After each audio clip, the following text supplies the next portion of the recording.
दोस्तों यहाँ इस आदमी की स्कूटी से एक टायर गिरकर इस लड़की की तरफ जा रहा होता है, तो ये डॉग इस टायर को इस लड़की की तरफ जाने से रोककर खुद इस टायर के नीचे आ जाता है। दोस्तों इस डॉग ने इस लड़की की मदद की, लेकिन ये लड़की इस डॉग को ऐसे ही इस टायर के नीचे छोड़कर चली जाती है। इस वजह से ये डॉग रोने लगता है।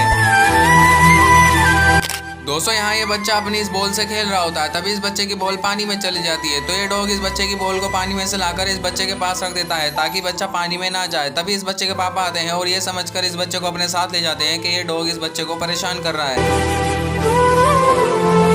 दोस्तों यहाँ ये दोनों इस आदमी को पानी में फेंक देते हैं, तो ये डॉग भागकर आता है और अपने साथ एक रस्सी को भी लाता है। इस रस्सी की मदद से ये डॉग इस आदमी को इस पानी से बाहर निकाल लेता है। दोस्तों इस डॉग के लिए एक लाइक तो बनता है।